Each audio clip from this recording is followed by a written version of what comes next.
everyone, this is Trudy Kane, currently professor of flute at the Frost School of Music, University of Miami.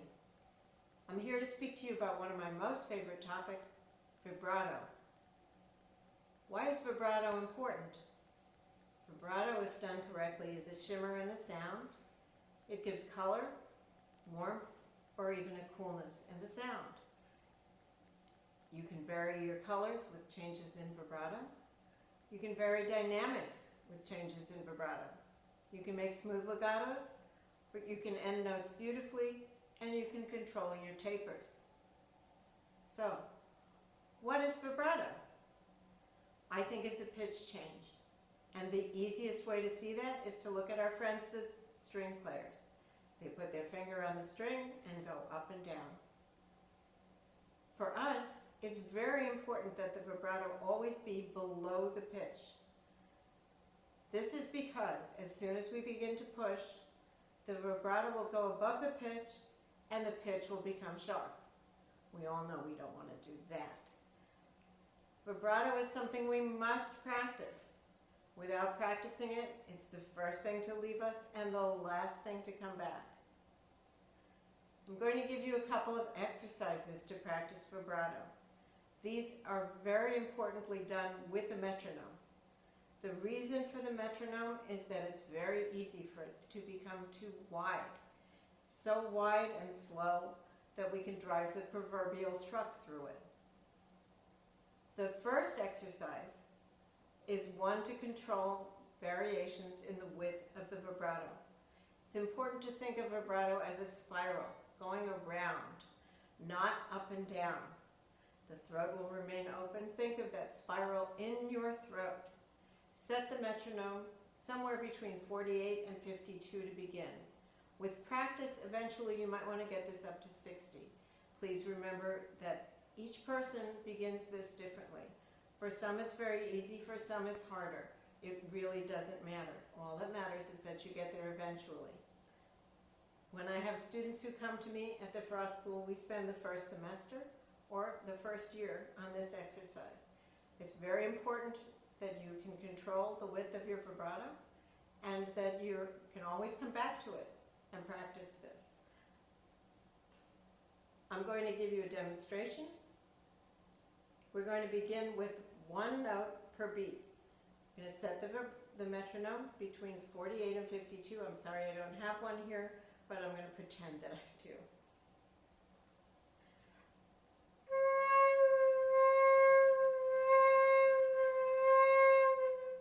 So 4 beats of that. Then you're going to do 4 beats of 2 vibrations to the beat. So what that means is you're going to allow is a very important word, allow the vibrato to relax down half as much.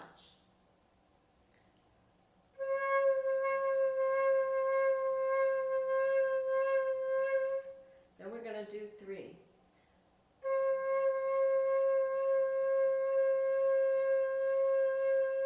Then 4.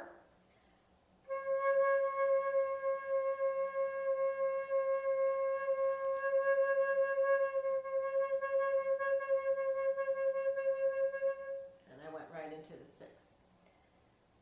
Remember, as it gets faster, as the vibrato gets faster, it will get narrower and get closer and closer to the note until the 6, which is the one that we do most often, is very, very close to the note.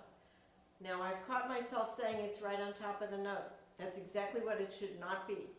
It should be right underneath the pitch. All right? So this exercise is best done all in one shot. Otherwise, you'll be at it for a very long time.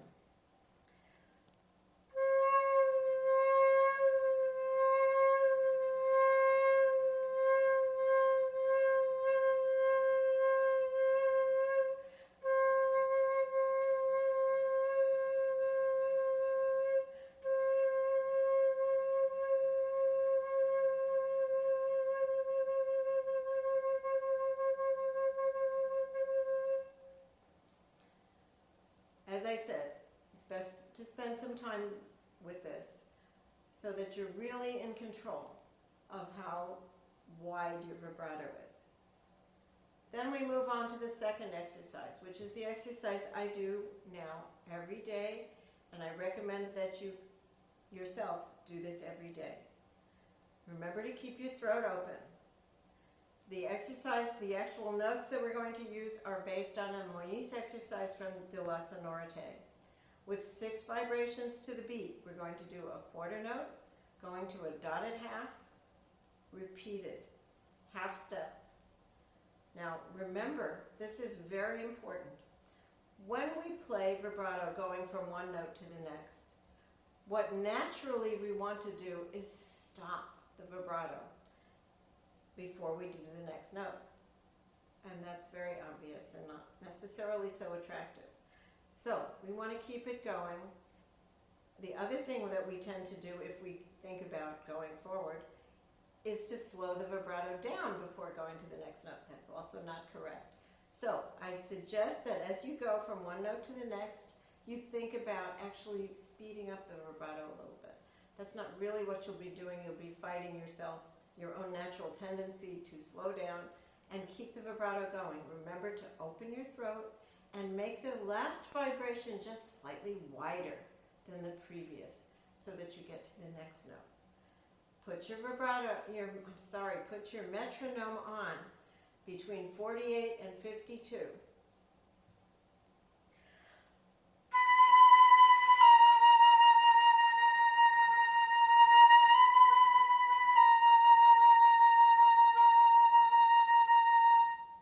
And go to one of the next beat.